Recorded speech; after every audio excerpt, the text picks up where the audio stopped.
Pasko. La la la la la la. Diyos ng mga Diyos, Hari ng mga hari, karapat dapat sa lahat ng papuri. Pasasalamat ay di sasapat sa lahat ng bagay na iyong ginawa. Kaya't kami sa'yo'y umaawit, nagsasaya sa iyong pag-ibig na kay ganda. Sadyang dakila ang pag-ibig ng Diyos sa lahat. O ang diwa ng Pasko ay dahil kay Jesus.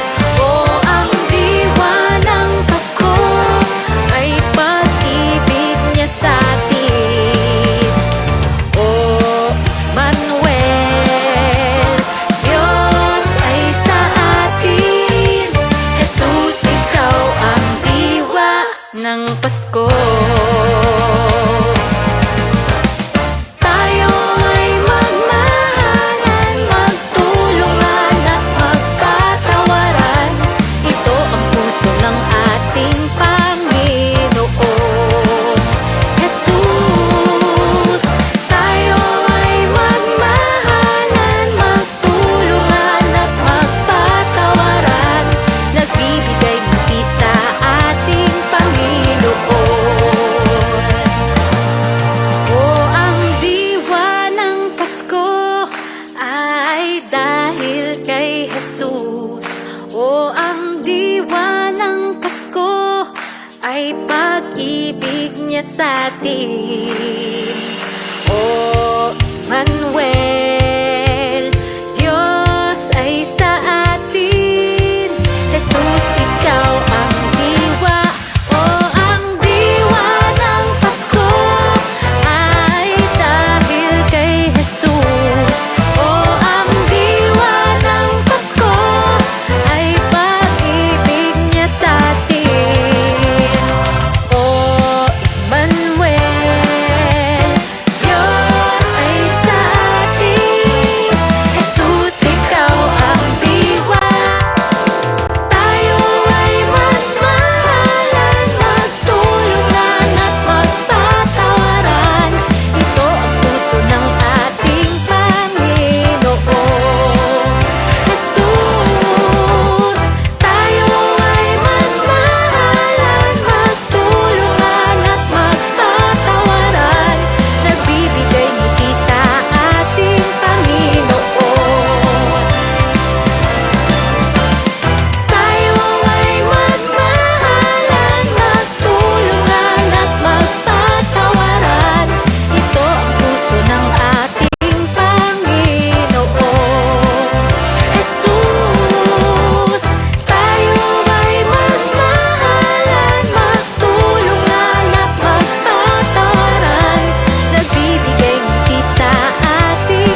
Jesus, ika'y nariyan.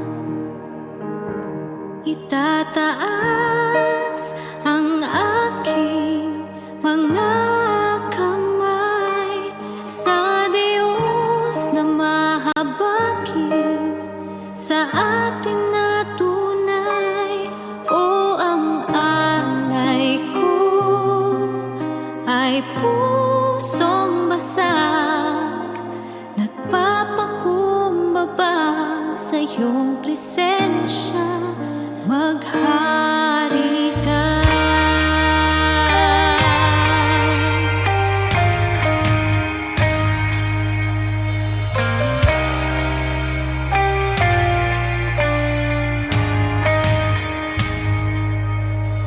Sa bawat tanong ng buhay, suliranin di maintindihan, salita mo'y panghahawakan, na hindi mo ako iiwan. Jesus, ika'y nariyan. Itataas ang aking mga kamay sa Diyos na mahabagin sa atin na tunay. O ang alay ko ay pusong basag, nagpapakumbaba sa iyong presensya. Itataas ang aking mga kamay sa Diyos na mahabagin sa atin na tunay. O ang alay ko ay pusong basag, nagpapakumbaba sa iyong presensya. Suriin mo ang puso ko, suriin mo ang buhay ko. Ninanais ko ang iyong kalooban. Suriin mo ang puso ko, suriin mo ang buhay ko. Ninanais ko'y ikaw. Suriin mo ang puso ko, suriin mo ang buhay ko. Ninanais ko ang iyong kalooban. Suriin mo ang puso ko, suriin mo ang buhay ko. Ninanais ko'y ikaw. Itataas ang aking mga kamay sa Diyos na mahabagin sa atin na tunay. O ang alay ko ay pusong basag, nagpapakumbaba sa iyong presensya. Itataas ang aking mga kamay sa Diyos na mahabagin sa atin na tunay. O ang alay ko ay pusong basag, nagpapakumbaba sa iyong presensya. O ang alay ko ay pusong basag, nagpapakumbaba sa iyong presensya.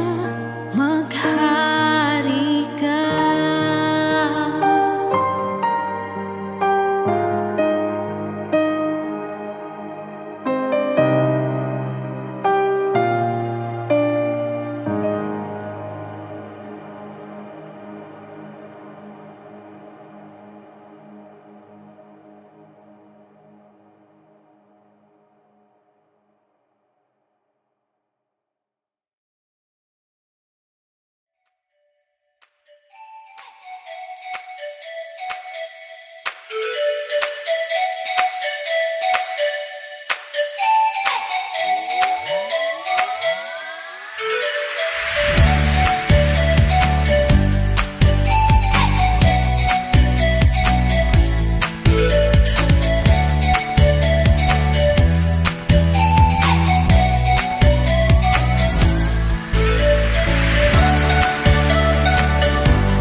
Praise God.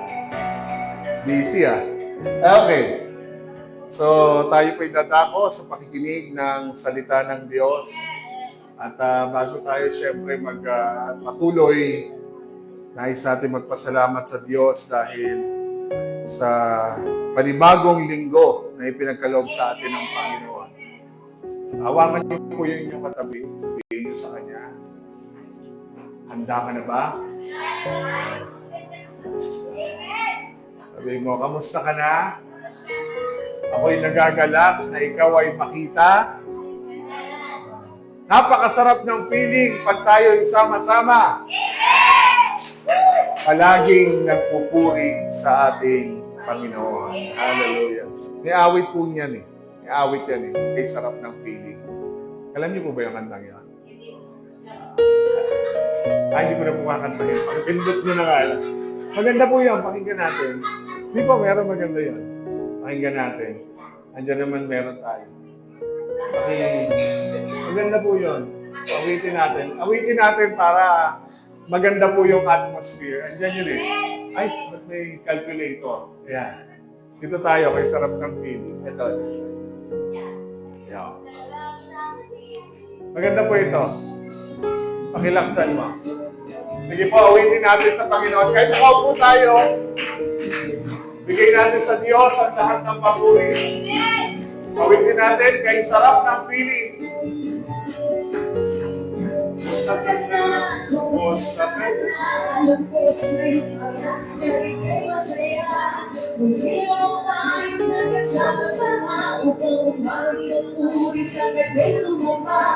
Kumusta ka na? Kumusta ka na? Kabayan na natin. Hallelujah. Pinupuri siya.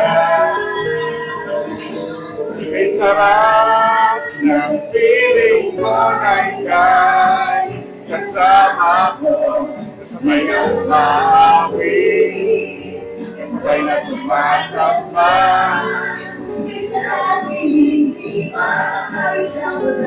Hallelujah! Minsan pa, awitin natin. Kamusta ka na? Kamusta ka na? Kamusta ka na? Alam ko sa iyong mata na ika'y masaya. Muli na naman tayo nagkasama-sama upang umawit ang puri sa kanya'y sumamba. Kamusta ka na? Kamusta ka na? Puso mo'y nagkakalak na ika'y makita. Isang ang piling, ipapagsama-sama natin. Ulitin natin ang Panginoon. Hallelujah! Kay sarap ng feeling ko na ika'y kasama ko. Isa'y na umawi, isa'y na sumasamba. Isa'y na feeling na iba at tayo siya kasama. Yes, Lord! Kay sarap ng feeling ko na ika'y kasama ko. Isa'y na umawi, isa'y na sumasamba. Isa'y na feeling na iba at tayo siya kasama. Hallelujah! Isa'y ng feeling ko na ika'y kasama ko. Isa'y na umawi, isa'y na sumasamba. Amen. Praise God. Kay sarap ng piling at tayo'y sama-sama. Yes, Lord.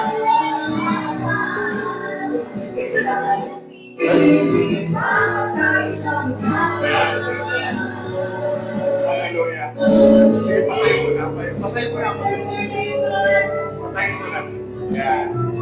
Alam niyo po kung bakit ko pinatugtog yun? Kasi yun po yung talagang gusto ng Panginoon.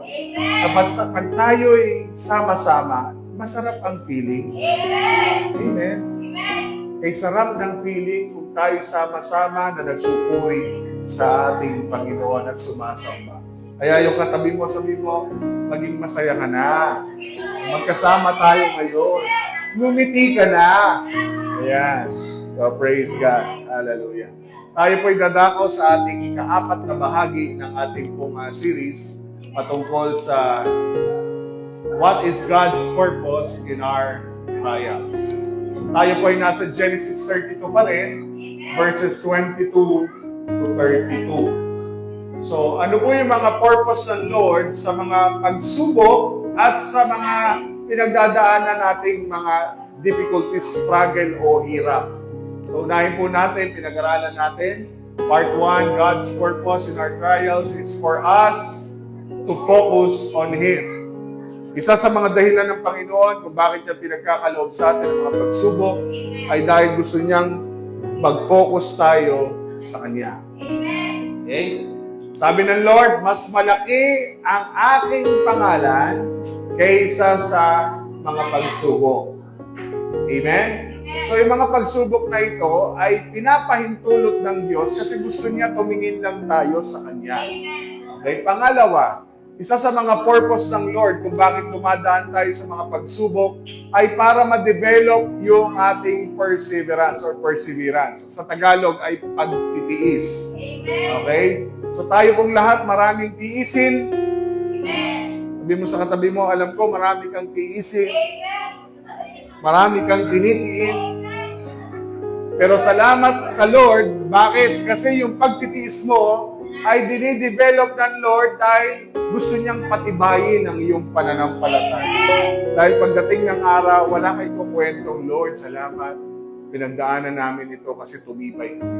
O hindi namin pinagdaanan ito, siguro kung ngayon, babagsak kami. Tama po? Ay mga pagsubok ay patatag. Sabi mo sa katabi mo. Kung wala kang problema, hindi ka tatatag. Tama?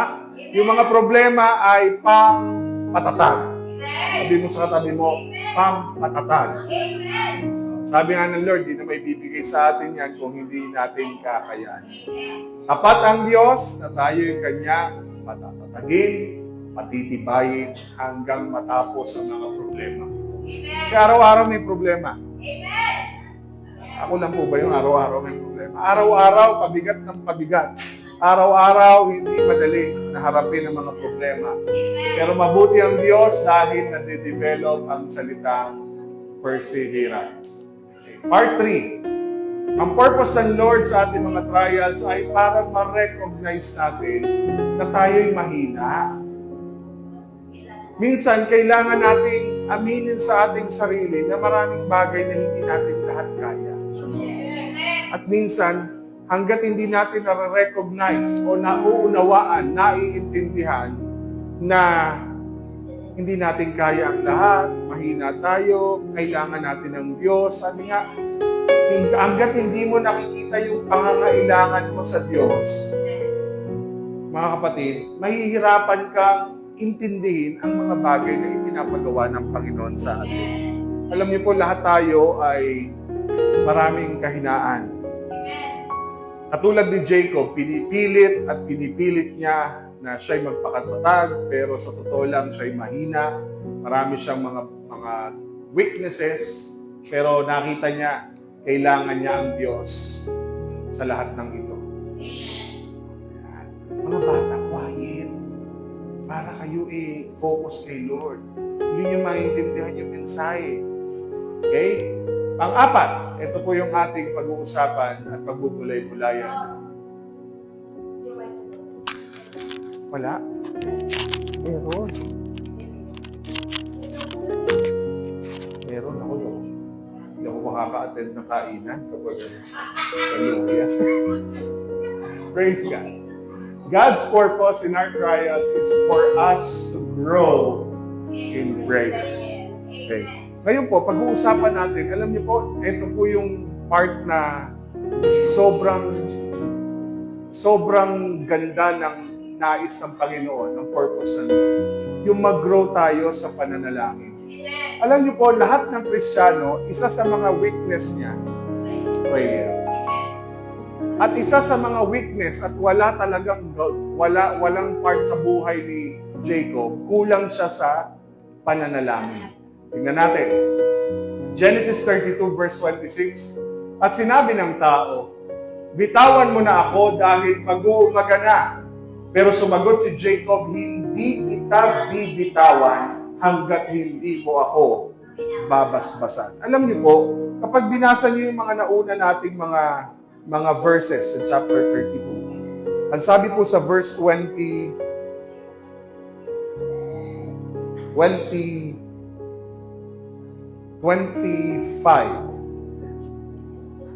naalala niyo po, nang mapansin niya na hindi niya matatalo si Jacob, pinisil ng Diyos o pinisil ng tao o ng anghel ang balakang ni Jacob at nalinsad ang magkatapat na buto nito.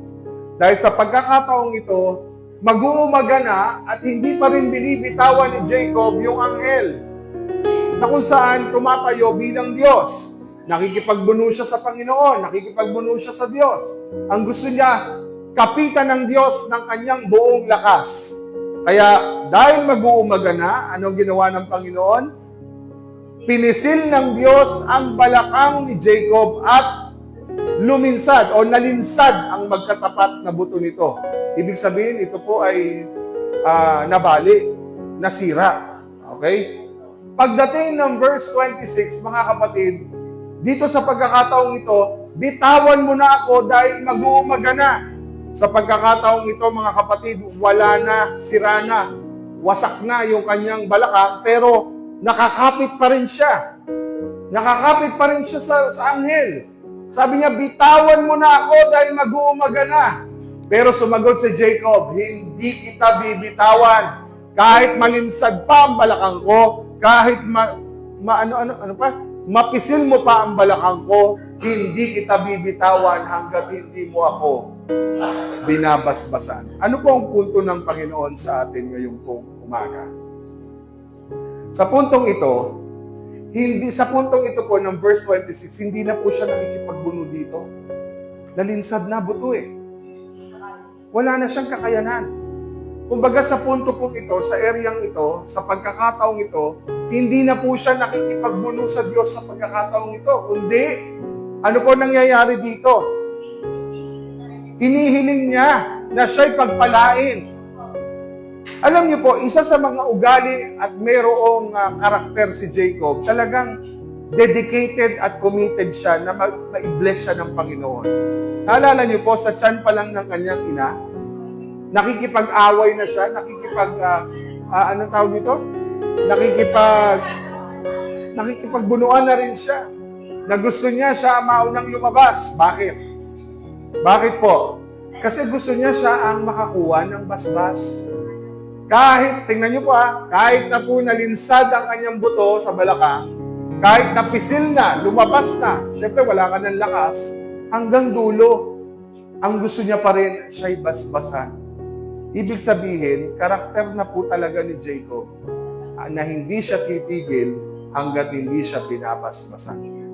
Kaya mga kapatid, napansin niyo po, sa pagkakataong ito, ito po'y panalangin eh. Hindi kita bibitawan hanggat hindi mo ako babasbasan. Alam niyo po sa pagkakataong ito po yung pakiramdam ko, inuutusan niya ang Diyos sa mga sandaling ito. Hindi kita bibitawan. Sinasabi ng Diyos, bitawan mo na ako, pero siya, hindi kita bibitawan. Pero sa totoo lang po, hindi po ito pag-uutos, kundi ito po'y kawalan na ng, tawag dito? Sa pinakamadaling salita. Kawalan na po siya ng, ano bang tawag doon? Yung desperado ka na. Kapag ikaw ay nagsalita na ng ganitong pagkakataon, wala ka ng gana, wala ka ng direksyon, nasa dulo ka na ng hangganan na kung saan wala ng pag-asa. Talo na ako, napisil na ng Diyos ang aking balakang, mahina na ako, susugurin pa ako ng aking kapatid, talunan na talaga ako. Ang sabi po ng Hosea, pag binasa niyo po yung Hosea chapter 12, verse 3 to 4, sinabi po dito, noong si Jacob na kanilang ninuno ay nasa tiyan pa lamang ng kanyang ina, nais na niyang lampasan ang kanyang kakambal, at noong lumaki na siya, nakipagbuno siya sa Diyos. Sa pamamagitan ng anghel at nagtagumpay siya. Umiiyak siya habang nagmamakaawang, pagpalain siya ng anghel. Tingnan niyo po yung word. Umiiyak siya habang nagmamakaawang pagpalain siya ng anghel. Nakita niya ang Diyos sa Bethel at doon nakipag-usap ang Diyos sa kanya. Ano po ang gusto kong bigyan ng emphasis dito, mga kapatid? Yung salitang umiiyak. So yung sinabi kanina, mga kapatid, na hindi kita bibitawan hanggat hindi mo ako babasbasan, bukod sa pagkakataong siya'y in pain, isipin mo na ba naman ang buto mo at pag ikaw ay nabalian, masakit. Sabi nga po ng mga nakita kong nabalian, hindi ka tatagal sa sobrang pain. Kailangan mo ng, anong tawag dito? Ng pain reliever. Kasi po, kikirot, mamamaga. Wala pong na-fracture na hindi mamamaga. Sadyang mamamaga. At kapag namaga, kung paayan, hindi ka makakalakad. Balakang pa kaya? Tama po, balakang pa kaya? Kapag ikaw ay may sakit na scoliosis, hindi ka tatagal ng nakatayo. Bawal ka rin magbuhat. Kasi sa tuwing ikaw ay magtatagal na nakatayo, masasakit yung likuran mo. Tama po? Sa pagkakataong ito, mga kapatid, ang description ng Bible sa nangyayari kay Jacob, umiiyak siya habang nagmamakaawang pagpalain siya ng anghel.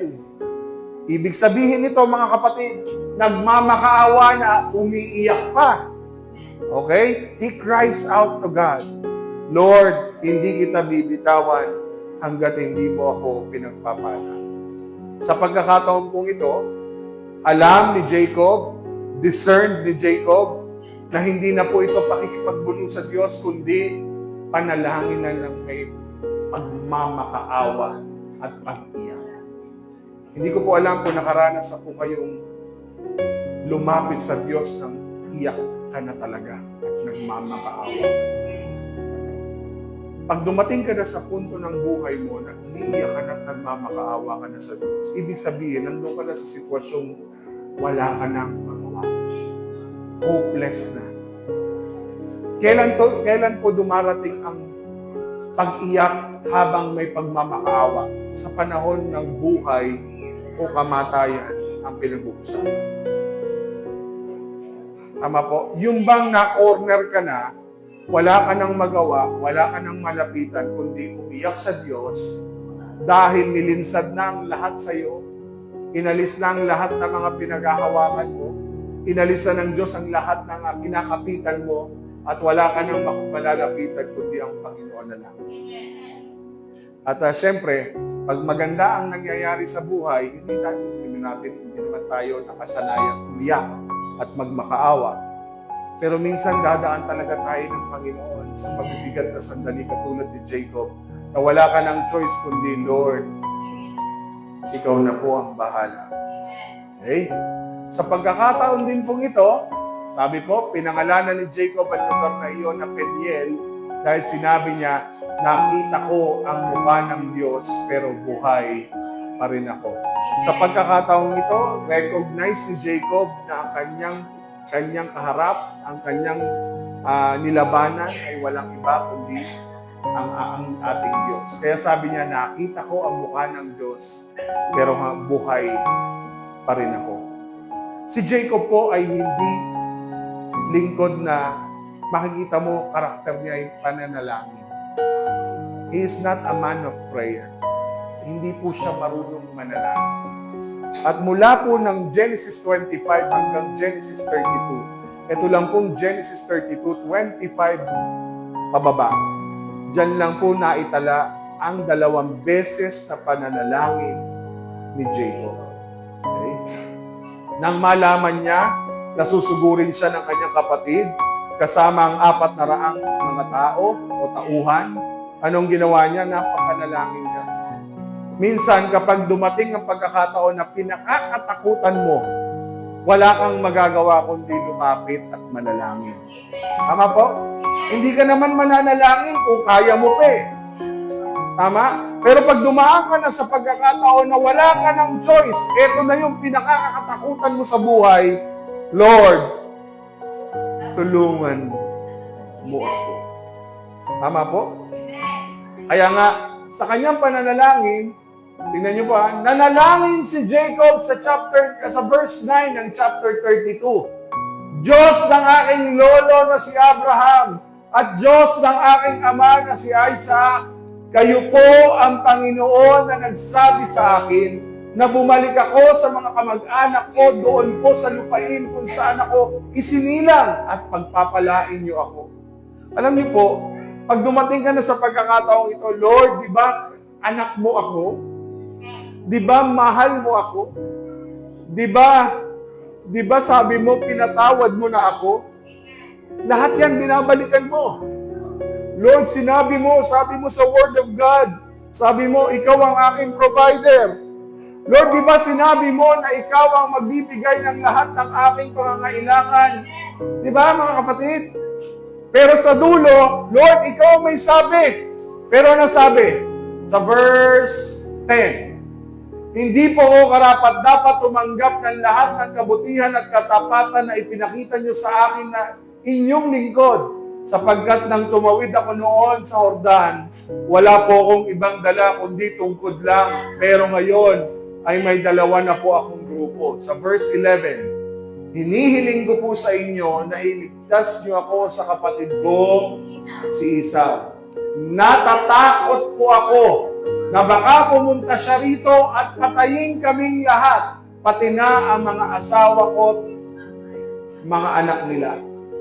Pero nangako po kayo sa akin na pagpapalain niyo ako at paparamihin ninyo ang aking mga lahi, katulad ng buhangin sa tabing dagat na hindi mabilang. Sa pagkakataon ni Lord, tinuturuan siya ng Panginoon hindi lang makipagbuno sa Diyos, kundi ang manalangin. Balikan natin yung verse 26. Ang sabi niya, Lord, hindi kita bibitawan hanggat hindi mo ako pinagpapala. Siya po'y humihingi sa Diyos, nagmamakaawa, umiiyak sa Diyos para siya'y pagpalain. Okay? Gaya nga po ng sinabi ko sa inyo, hindi naman mali na humiling sa Diyos na tayo'y Kanyang pagpalain. Tama po. Lahat tayo nagde-desire na i-bless tayo ng Panginoon. Sabi mo sa katabi mo, ikaw ba walang desire na pagpalain ni Lord? Lahat tayo gusto natin yan. At lahat tayo nabubuhay ang dugo kapag pagpapala ang inihingi natin sa Panginoon. Tama. Kasi gusto natin lahat i-bless tayo. Sabi mo, at sa katabi mo, gusto mo ng blessing? Siyempre, gusto natin. Pero alam niyo po, ang pagde-desire ng blessing ay isa sa mga karakter o ugali ng isang tao, katulad ni Jacob. Ang problema kay Jacob, hindi masamang maghangad ng pagpapala. Ang problema, hinahangad mo ang pagpapala sa maling paraan. Dahil sa kagustuhan niyang siya'y pagpalain, anong ginawa niya? Dahil sa pagnanais siyang siya ang maging panganay, anong ginawa niya? Para lang makuha ang pagpapala, basbas ng kanyang ama, niloko niya ang kanyang kapatid. At hindi pa siya natapos doon. Niloko niya pa ang kanyang ama. At kakonivance pa, o kakakampi pa niya. Kaano pa niya, ang tawag doon? Kakasabwat pa niya ang kanyang nanay na si Rebecca. So sa puntong ito mga kapatid, nakikita natin na hindi masama ang mag-desire ng blessing, pero huwag tayong gagawa sa isang bagay katulad ni Jacob na gusto nating pagpalain sa maling paraan. At lahat po tayo guilty. Kasi sasabihin natin sa Lord, naghangad lang naman po kami na kami ay baka umita, baka pagpalain. Kaya nga sabi ko sa Lord, tama eh. Pero sa dulo po nito, mga kapatid, sinusubukan ng Diyos si Jacob at tinuturuan ng Diyos si Jacob sa pamagitan ng pagsubok, natatakot siya sa pamagitan ng kanyang kahinaan para matuto siyang manalangin at lumapit sa Panginoon. Alam niyo po, hanggang dulo, Sinasabi niya, sabi niya, sumagot si Jacob, ito po'y pananalangin, hindi kita bibitawan hanggat hindi mo ako babasbasan. Sa pagkakataon ni Lord na ito, lumapit na siya sa Panginoon, hindi na sa kanyang sarili. Pansinin niyo po, iba po yung paghingi na ikaw ang gagawa, iba naman yung sa Diyos mo na lang ipinagkakatiwala na ikaw ang Diyos na magpala sa amin. Tama po? So pagkakataon ni Lord, tinuturuan lang ng Diyos si Jacob na lumapit sa Kanya. At dahil ang paglapit sa Diyos ang tunay at nararapat nating gawin. Alam niyo po, papaano kaya kung hindi niya inagawan ng pagpapala at basbas si Jacob, si Esau? Balikan natin yung senaryo niyo. Paano kung hindi naghangad si Jacob na kunin ang blessing? Naisip niyo po yun. Halimbawa sabi niya, ay kuya ko naman siya. Siya naman talaga ang babasbasan ng ating tatay eh. So okay na, siya na lang, hindi na ako. Paano kaya ang nangyari?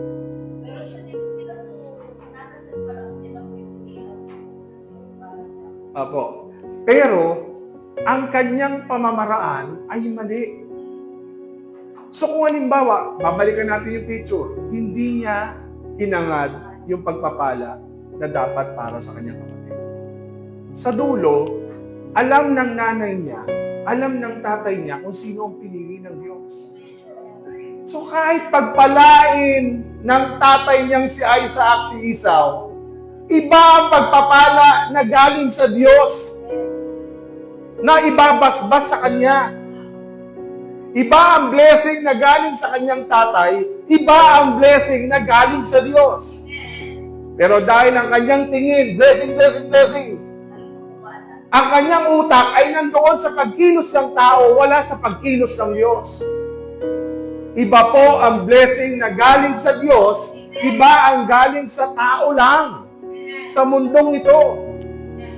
Tama po? Yung blessing na dapat tatanggapin niya, iba yun. Eternal blessing po ang pinag-uusapan doon. Hanggang sa kasalin-salinan at hanggang sa dulo ng iyong salinlahi ang pagpapala. Kaya minsan, ang basihan ng tao na pagpapala ay sa material na bagay. Kasi akala natin, yun ang tunay na pagpapala. Pero ang totoo, ang blessing na nagmumula sa Diyos ay tunay na mahalaga. Yung blessing na higit pa sa meron ka. Tama po? Kaya ang kakontentuhan sa buhay, tinuturo talaga ng Panginoon sa atin, anak, wala man tayong ganito, pero salamat sa Diyos, tayo'y buhay, tayo'y nakakakain, tayo'y may bahay, tayo'y nakakatulog, ng maluwalhati, payapa. Yun po'y higit sa pagpapalang ibinibigay ng mundong ito. Dahil ang binibigay na pagpapala ng mundo, nakakatulong naman talaga sa atin. Pero sa totoo lang, pag ang mundo ang nagpala sa iyo, ang daming problema. Pag galing sa mundo, hindi pa naibibigay na mga problema ka na. Pero pag galing sa Diyos, payapa ka. Pag galing sa Diyos, alam mo, lahat ng nagmula sa Diyos ay para sa iyong kabutihan. Kaya sabi ng Lord, wala akong plano na hindi maganda para sa iyo. Wala akong plano na hindi ka na mapapahamak ka. Lahat ng nagmula sa Diyos ay mabuti. Wala siyang gagawing masama sa iyo. Lord, bakit ba ako hirap na hirap? Kasi hindi natin nakikita yung mga bagay na ipinagkakaloob ng Panginoon sa atin. Tama po? Ako lang po ba ang guilty dito? Hallelujah. Lahat tayo? Totoo po. Ibig sabihin, sa kagustuhang pagpalain, gagawa tayo ng paraan, kaya sa dulo nito, tayo naman ang namumroblema. Tama po? Si Pastor ganun eh. Oo, Lord, ako po may kasalanan talaga. Aminado naman si Jacob eh. Kasalanan niya naman talaga eh. Kaya nga lang, sa pagkakataong ito, ang hinihiling niya sa Diyos na. Eh di ba sabi niya noon, kukunin ko ang pagiging panganay ng aking kapatid. sa kahit na anong paraan. Dahil gusto ko ako'y kanyang pagpalain. Intentional na magluto siya ng pulang sabaw, ng pulang mabutong sabaw, dahil alam niya na paborito ng kapatid niya yung sabaw na yun. At alam niyo naman tayo, kapag pagkain na ang pag-uusapan, di ba? Pag pagkain, nabigyan ka lang ng paborito mo, lumambot ka na. Ito po yun. Bakit? Kasi intentional yung ginawa ni Jacob eh.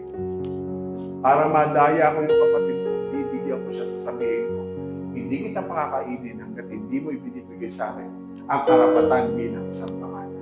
Hindi po galing sa Diyos yun. Pero kung hinayaan niyang i-bless ni Isaac si Esau, iba pa rin ang blessing na nagmumula sa Panginoon. Amen? So, ibig sabihin mga kapatid, sa puntong ito, gusto ng Diyos, kaya niya pinadaan sa matinding pagsubok. Ito po'y pagkakataon na wala na siyang magagawa sa kanyang sarili. Takot siya. Puno ng takot. Kaya umiiyak siya. Ano sabi ng Bible kanina? Umiiyak siya. Balikan natin yun. Hosea. Yan. Umiiyak siya habang nagmamakaawang pagpalain siya ng anghel. Ang sabi ng Panginoon, kailangan pa kitang paiyakin. Kailangan pa kitang bigyan ng pagkakataong magmakaawa. Dahil hindi ka mag-iiyak, hindi ka magmamakaawa kung hindi ka dumaan sa matinding, ano sabi? Matinding takot. Tingnan niyo po yung huli. Sa pa yung verse na yun. Ayan. Yan. Natatakot po ako na baka pumunta siya rito at patayin kaming lahat. Sa totoo lang, mga kapatid, wala naman talagang kalaban-laban si Jacob. Hindi naman po siya hunter, katulad ng kanyang kapatid. Ano si Jacob po? Tagaluto, mahusay magluto. Pero yung hunter, matalino yan, tuso yan.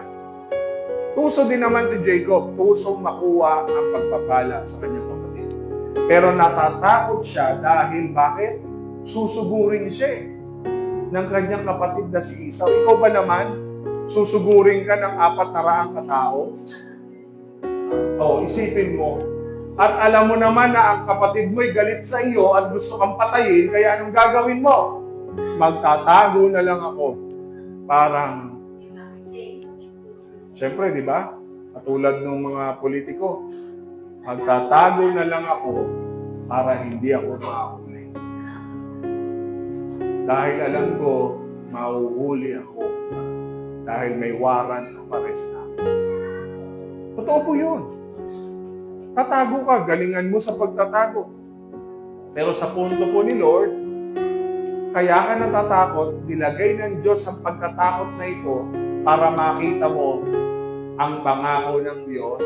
Makita mo na ang Diyos, ano sabi niya? Ayan, hinihiling ko po sa inyo. Hindi ka naman hihiling sa Panginoon kung wala kang dinadaan ng matinding pagsubok sa buhay. So sa parehas na paraan, ang Diyos po, tinuturuan tayo na mag-labor sa prayer, magtiyaga na manalangin kapag tayo'y dumadaan sa matinding pagsubok. Meron po ako ibabahagi sa inyo mga kapatid. Sabi po ng Mark chapter 9, verse 24, hindi ko na po na-post dito. 9:24 ng Marcos. Sabi po dyan, sumigaw agad ang ama ng bata, naniniwala po ako, tulungan po ninyo ako sa aking kakulangan sa pananampalataya. Ang talata pong yan ay kwento ng isang ama na may anak na inaalihan ng masamang espiritu. Dinala po niya ang bata sa mga alagad ni Jesus, pero hindi nila po napalayas ang masamang espiritu dun sa bata. Nang dumating si Jesus, sinabi ng ama, kung kaya ninyong gawin, Yun ang word niya eh. Kung kaya ninyong gawin. Sumagot si Jesus, kayang-kaya ng Diyos ang lahat sa taong nananampalataya. Doon sumigaw ang Ama, naniniwala ako, pero tulungan mo ako sa kakulangan ng aking pananampalataya. Ito po ang isa sa mga pinakatotoo at pinakataong panalangin sa buong Biblia. Tulungan mo ako dahil kulang ako sa aking pananampalataya. Alam niyo po madalas, mga kapatid, tulad ng ama ng batang ito, halo yung ating pananampalataya. Bakit po halo? Yung naniniwala ka, pero may pagdududa. Nakaranas na po kayong gano'n. Lord, naniniwala naman ako eh, kaya lang, may pagdududa. Alam mo naman na sa Diyos may pag-asa. Amen. Sa Diyos, pag lumapit ka, may pag-asa. Pero, may takot. Pero natatakot ako, Lord. Tama? Ulit. Ano sabi kanina? Naniniwala ka, pero may pagdududa. May pag-asa sa Diyos, pero may takot. Nagtitiwala naman ako, pastor eh. Pero marami akong iniisip.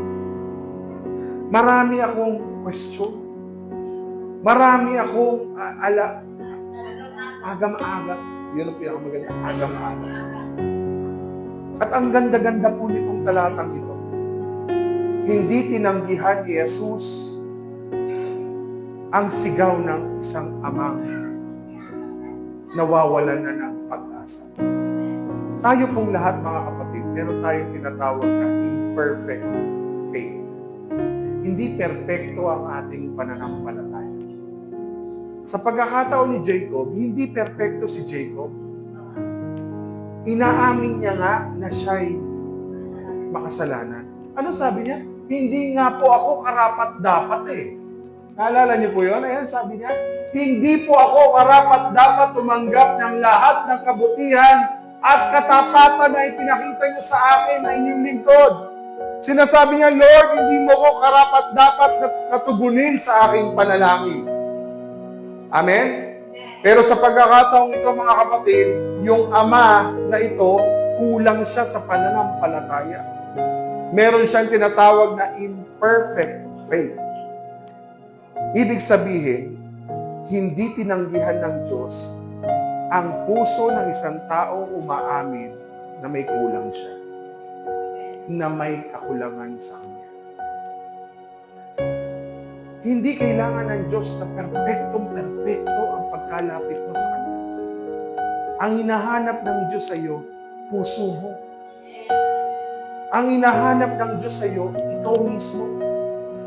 Hinahanap ng Diyos ang puso mong marunong umamin na, Lord, nagdududa ako, nahihirapan ako, natatakot ako, ang dami kong mga tanong, ang daming gumugulo sa utak ko, pero alam ko, Lord, ikaw magbibigay sa akin ng tamang puso sa paglapit sa iyo. Natatakot ako, Lord, sa mangyayari sa amin, pero alam ko, kasama kita. Kaya, yung ama, sabi nga, hindi hinahanap ng Diyos na perpekto ang iyong paniniwala. Ang gusto lang ng Diyos sana'y maging tapat ang ating mga puso. Ang iyak ng amang ito, umiiyak siya ng totoo. Meron ba tayong iyak na peke? Meron. Lord, wala namang luha. Lord, tulungan mo po kami. Nasaan ang luha mo? Lord. Diba? Pero yung tatay, umiiyak siya ng may tapat na puso. Sabi niya, naniniwala ako, Lord. Naniniwala ako sa iyo, Lord, pero kulang pa ang aking pananampalataya. Kaya sabi niya, tulungan mo ako. Pagkatapos niyang aminin sa Diyos na wala at kulang ang kanyang pananampalataya, pakinggan niyo pong mabuti ito, doon gumalaw ang milagro ng Diyos. Nangyayari, pakinggan niyo pong mabuti mga kapatid.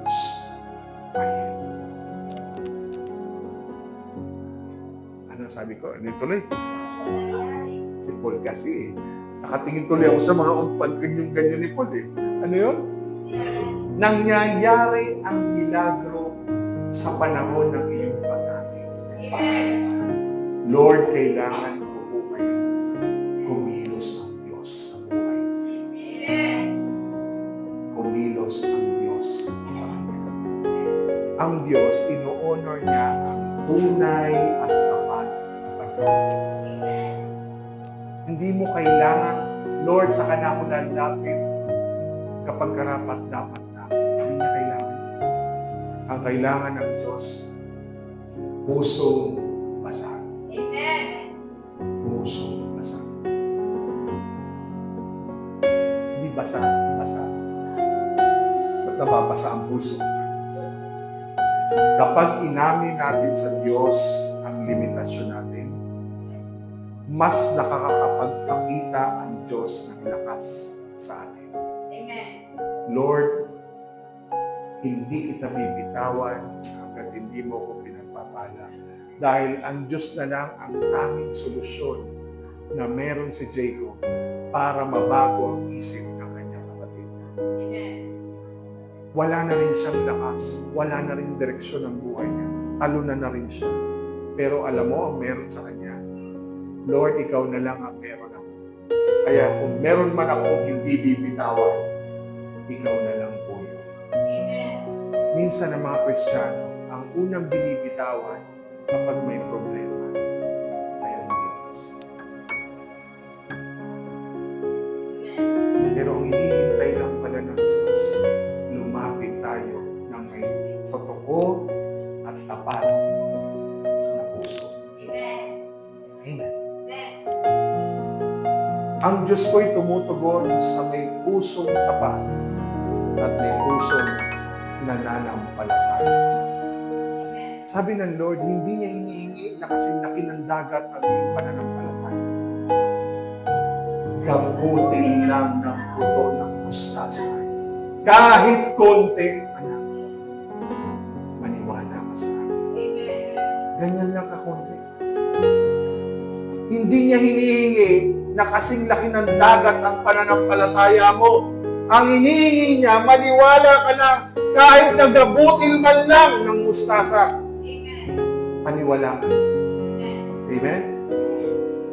Ang pag-amin sa ating kahinaan, hindi naman ito pagkatalo. Ito ay pagkapanalo mo. Bakit? Hindi ka madidisqualify. Dahil bakit? Inamin mo sa Diyos na hindi mo kaya, kaya ang Diyos ang magbibigay sa iyo ng lakas para magtagumpay sa mga problema ang iyong pinagdadaanan. Amen. Palapanan si Lord. Totoo yun.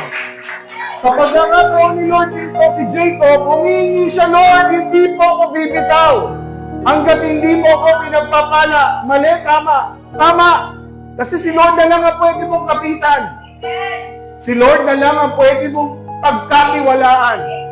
Dahil siya lang ang Diyos na hindi ka iiwan, hindi ka pababayaan. Amen. Ganyan ang Panginoon. Tinulungan ka niya sa panahon na hindi ka naman karapat-dapat. Ang tawag po dyan ay biyaya. Amen. Lord, hindi naman ako deserving. Deserve ko ba lahat ng mga pagpapalang ito?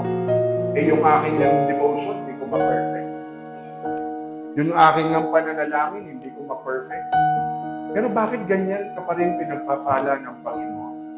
Dahil sa kanyang biyaya. Amen. Biyaya. Amen. Okay? Ang ating pananampalataya ay hindi, sabi, hindi naman ito absence of doubt o kawalan ng panay pagdududa. Ang ating pananampalataya ay dapat pinipili na magtiwala sa Diyos kahit na mahirap. Ulitin ko po, okay pa lang naniniwala ako, kaya lang may pagdududa. Kaya nga, Lord, hihingi ako sa iyo ng pananampalataya para sa kahit man lang ako'y nagdududa, naniniwala pa rin ako at nagtitiwala ikaw ang Diyos na tutugon sa akin. Amen. Lahat tayo po, meron tayong doubt. Amen. At alam niyo po, ang doubt, ang number one na sumisira sa ating pananampalataya. Yan po ang anay ng ating pananampalataya, pagdududa.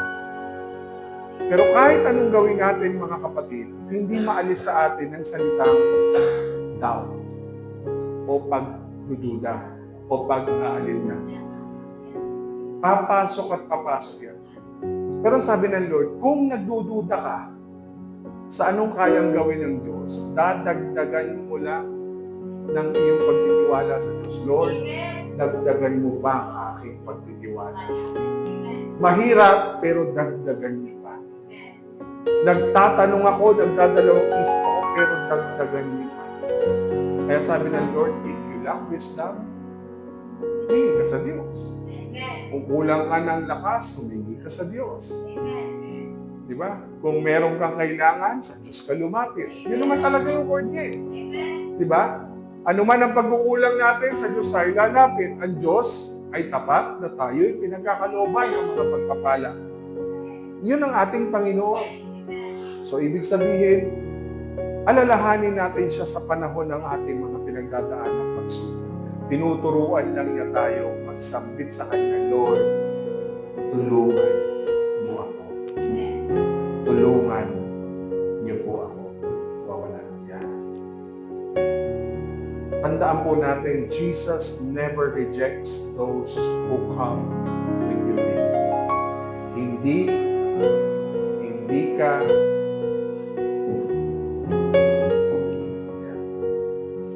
hindi ka nire-reject ni Lord. Walang nang re-reject sa iyo kapag lumapit ka. Lalo na kung sa Diyos ka lalapit. Ayan. Wala. Ayan. Again, Jesus never rejects those who come with humility. Kinakailangan lang po nating lumapit ng may pagpapakababa. Okay? Ang ating mga pangangailangan ay daan para lumapit tayo sa Panginoon. Kung kulang tayo, sino po may kakulangan? Hindi kulang-kulang, mga kapatid. Kakulangan. May mga pangangailangan. Taas mo, Mama. Lahat tayo. Ngayon, kung may kulang ka, isa yan sa mga pintuan para kumilos ang Panginoon. Ano sikreto? Manalangin. Dahil nananalangin naman kami, Pastor. Oo naman. Bago kumain, Lord, salamat po sa pagkain. Bago matulog, Lord, salamat po sa pagkain. Pero bihirang-bihira tayong nananalangin. Napapasok tayo sa isang lugar na kung saan huwag niyo akong abalahin kasi mananalangin. Wala. Kailan niyo po ginawa yun? Oras ko, mananalangin ako, walang manggugulo sa akin. Nung kami po ay nagkaroon na ng separate na kwarto, wala pong pwedeng makapasok sa dalawang bata. Kahit si Mrs. pinalalabas ko, nakasara ang pinto. Bakit po? Yun po talaga ang dinidesire ng Lord sa puso ko. Kasi yung time na manalangin ng solo, nagagawa ko na lang po yung pag-mag-isa ako, lumalabas. Pag namamalengke po ako, masaya po. Wala akong usap, kundi ang Panginoon. Kapag pupunta ako sa palengke, Lord, ang makabuti. Talaga. Doon ako nakakapag-pray ng totoo. Pag ako'y bumabiyahe, yun, nakakapanalangin ako ng solo lang kami ni Lord. Pero pag sa bahay, yung magpe-pray ka pa lang, Lord, may nagbubulo na. Nasa na yung ano? Nasa na yung ano? Kailangan na nanalangin, katok ng katok, pasok. Nananalangin kang kakain, natutulog, gigising, pero yung manalangin ka talaga ng may oras at panahon, wala. Kailan mo huling naalala yung iyong panalangin, si Lord lang at ikaw? Kailan? Kailan? Yung talaga pong, yung hindi po yung matutulog ka na. Yung talagang gising ka, malakas ka, mananalangin ka. Alala ko nung Katoliko ako, pagdating ng alas 6 ng umaga, naku, pupunta kang simbahan. Ang kasama mo doon ay yung mga matatanda. Nananalangin doon, nagnonovina. May novina po sa simbahan eh. Kasama ko po doon yung mga matatanda. Tulog. Karamihan ng kasama matanda, tulog. Kristo, ang inyong sasabihin. Ganun pa yung pare kapag umagi. Ang inyong tugon, magpasawin.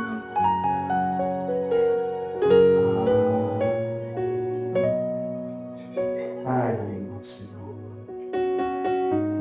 Ito po. Naranasan ko yan. Pero yung mananalangin ka ng Lord, hindi mo na po talaga kaya. Yung mapapaiyak ka na lang na sa isang tabi na wala na, sagad na talaga. Sobra na talaga. Iiyak ka na lang, Lord. Kailangan kita. Doon natin nararanasan ang himala ng ating Panginoon sa panahon ng ating matinding pangangailangan. Kaya ngayong umaga, napakahalaga po na ideklara natin sa ating mga puso, naniniwala ako, Panginoon. Naniniwala ako, Panginoon. Sabihin niyo po, naniniwala ako, Panginoon. At sa mga bahagi ng buhay ko, na kulang ang pananampalataya ko, ikaw, aming Diyos, ang magpuno. Hindi ako tatalikuran ng Diyos. Sabihin niyo po, hindi ako tatalikuran ng Diyos. Patitibayin niya ako. Amen. Kaya mga kapatid, i-practice natin sabihin ang totoo sa Diyos. Sabihin natin sa Diyos ang totoong nararamdaman natin kahit natatakot tayo. Kahit nagdududa tayo. Kahit ang dami nating tanong, matuto tayo sabihin sa Diyos ang totoong nararamdaman natin. Ipag-pray po natin na yung ating pananampalataya kulang. Tulungan tayo ng Diyos na tugunan ang lahat ng ating mga kakulangan. Lahat ng area sa buhay natin nahihirapan tayo magtiwala sa Kanya. I-commit natin sa Diyos ang lahat. I-commit natin ang problema natin sa Panginoon araw-araw.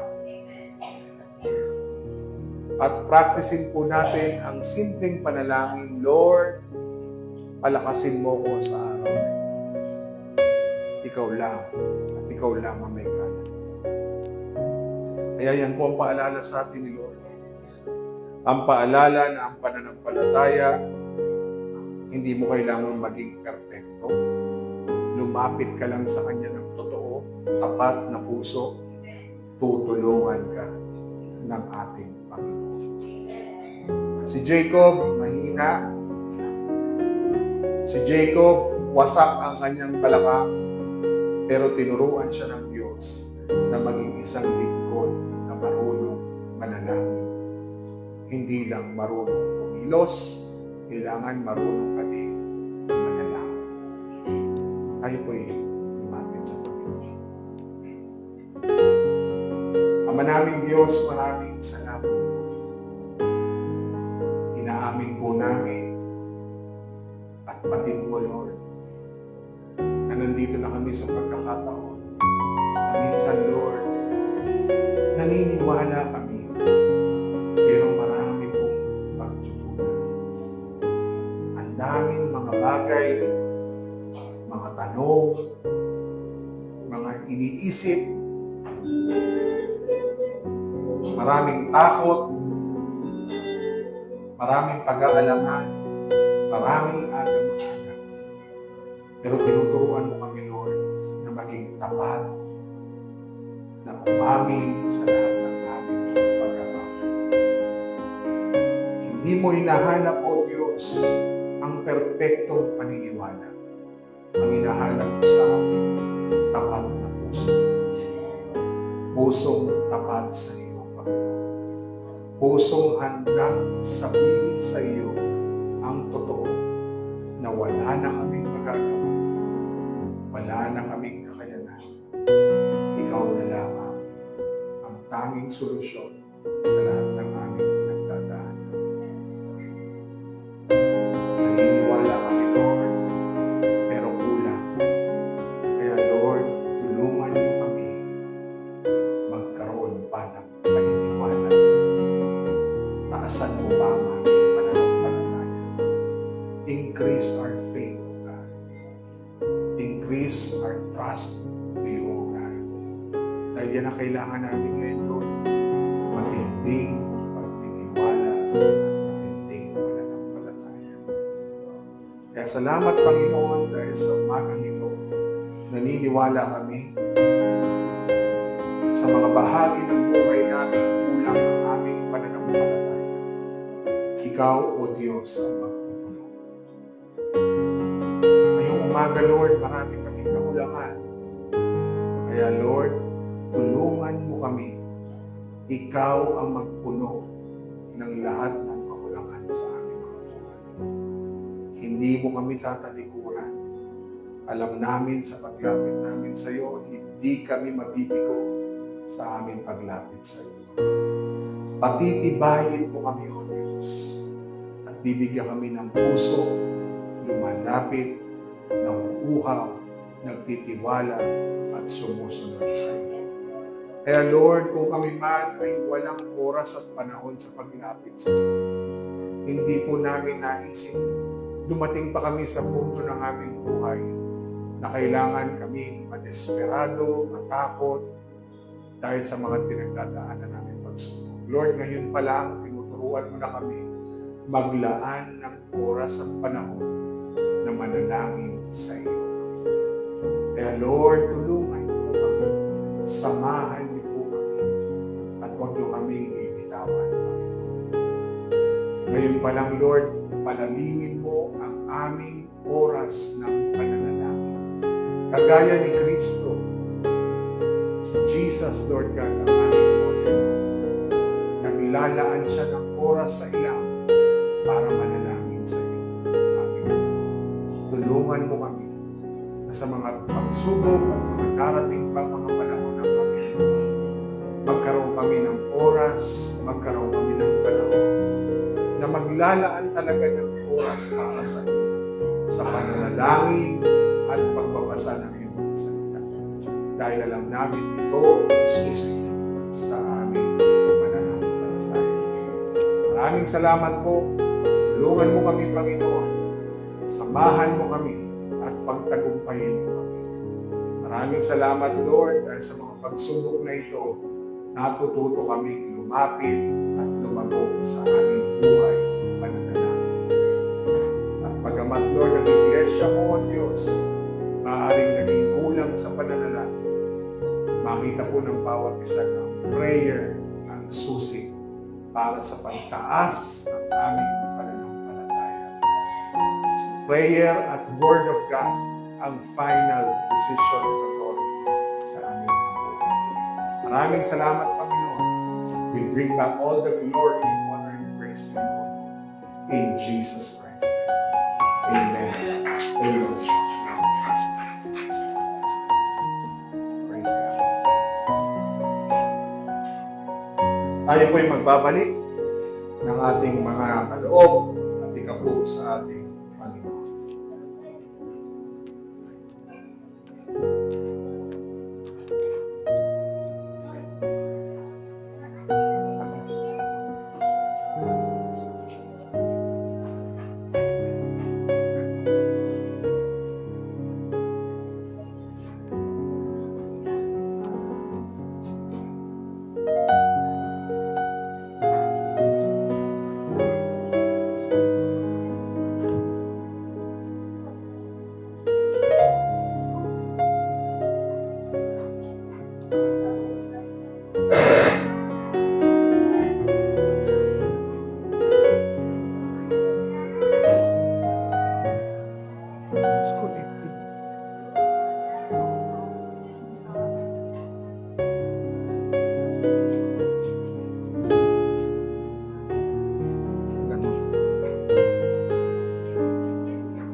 Tayo po ay manalangin.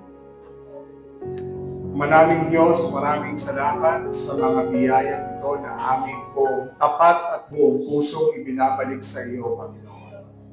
Patuloy at patuloy kami nagpapasalamat dahil alam namin, Lord, anumang meron kami ay pagmamayari. Kaya Lord, tinuturuan mo kami na ibalik sa iyo ang nararapat, ibalik ng may katapatan, pusong may galak, pusong hindi napipilitan, kundi pusong handang ipagkaloob ang nararapat para sa iyo. Salamat, Lord, sa patuloy mong pagpapala, sa pagbibigay mo sa amin ang aming mga pangangailangan sa araw-araw. Sa lakas at buhay na ipinagkakatiwala mo sa amin araw-araw, sa mga hanap buhay at negosyo na ipinagkakaloob mo, maraming salamat. Bagamat, Lord, marami kaming kakulangan, pero ikaw ang Diyos ang laging tapat na nagpapaalala sa amin na ikaw ang Diyos na tunay na nararapat naming balikan ang lahat ng aming pasasalamat.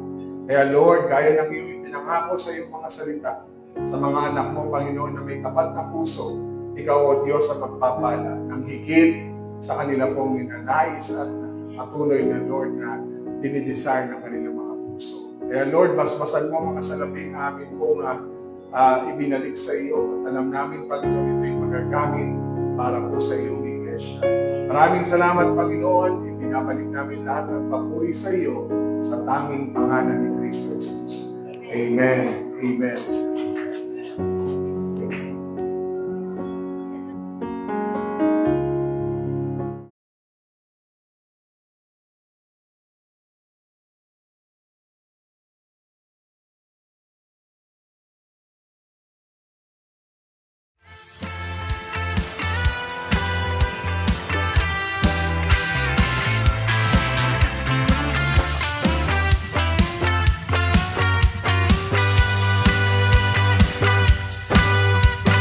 Jesus, ikaw ay mabuti sa lahat ng panahon, di ka nagbabago. Tapat ka ng tunay, kaya naman ang puso ko'y nagpupuri. Salamat sa iyong kabutihan, sa iyong kahabagan.